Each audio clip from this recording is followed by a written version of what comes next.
Hi, I'm Mark James. I'm here to show you how to make root beer. And before we get started, I just want to show you our layout. Before we started doing this, I had to sanitize the bottles. We have the bottles over here.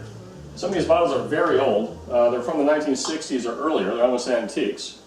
And so that's a little concern because if the bottles are too old, they may not be able to hold the pressure of the carbonation. So with that in mind, I investigated what we should use for a yeast. Now, some of the recipes call for a champagne yeast, but apparently champagne yeast begins or continues to carbonate below 45 degrees after putting it in the refrigerator. That would be good because it continues to build up carbon dioxide. So my indication is that we should use some kind of brewer's yeast. This is a ale yeast that was recommended. So we're going to try using ale yeast, and that will stop carbonating about 45 degrees or above.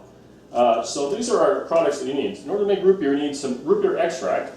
This is a higher quality root beer extract that we got from someplace online. And this is Eric with our extract. Eric, can you tell us something about the extract? What's it say? It says Gnome Beverage Company, draft style root beer flavor extract. And it looks like it's pretty good, much better than the original Hires extract that we had in the old days. We've got the brewer's yeast. This is actually ale yeast. And we're going to be using this. And you need 5 pounds of sugar. 5 pounds of sugar. All right, so here we go. We're going to start mixing it up. This is, by the way, is the original crock that we inherited from my family. This was used by my grandfather. This was used by my grandfather when he made ale or beer in his home, probably about 1920. And we used this as a child when I was making root beer. So here we go. We're going to pour our ingredients in. So the first thing we have to do is pour the sugar in. So pour the sugar in, Danny. Now that was only 4 pounds, so we'll have to measure out a couple of cups extra and add to that. And 1 more cup. So there's our sugar. Now the next thing we need to put in is the root beer extract. You get the root beer extract, Danny? We put it all in. And then we have the root beer extract. Let's pour that in there, Eric. Smell it. Now look at that. I kind of smell it. When I was a kid, I remember to be fascinated when they used to pour it in. It smelled like licorice, you know. When I was a kid, I thought it was. What's it smell like, Danny?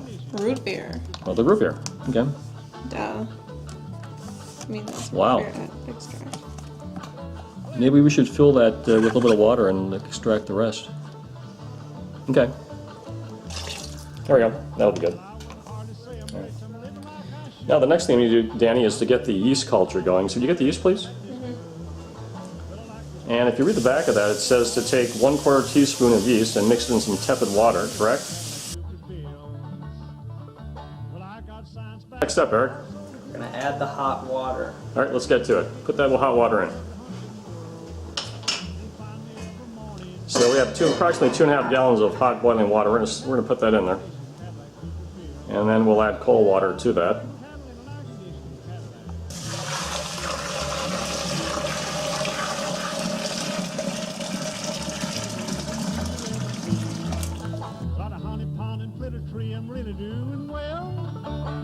And this will pour some cold water in now.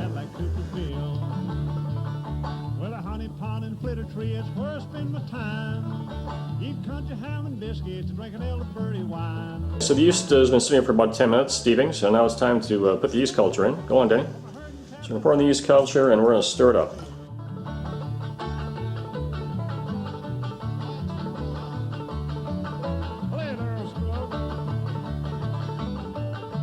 And we continue to stir to get thoroughly mixed up.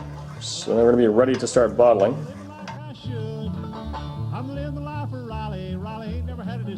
So we're going to start bottling now, and what we have here is the ancient bottler that, of course, I inherited, and these bottle caps, which I think are about 50 years old. They look pretty old. Look at that package. Anyway, are you ready to start bottling, Eric? Yeah. I fish and I get ready, and I love to hunt them squirrels. You'll find me every morning when the sun can roll them hills. I'll be herding cattle in an air-conditioned Cadillac coupe-de-ville. Yeah, I'll be herding cattle in an air-conditioned Cadillac coupe-de-ville. There we go. And you have a bottle of root beer. And we'll continue that process and check back later.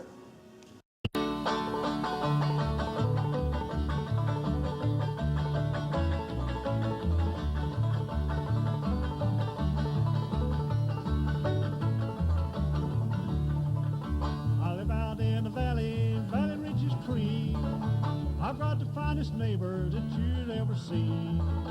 Got a honey pond and flitter tree, I'm really doing well. I'm herding cattle in an air-conditioned Cadillac Coupe de Ville.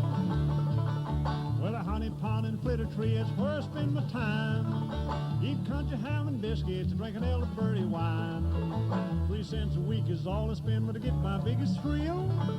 I'm herding cattle in an air-conditioned Cadillac Coupe de Ville.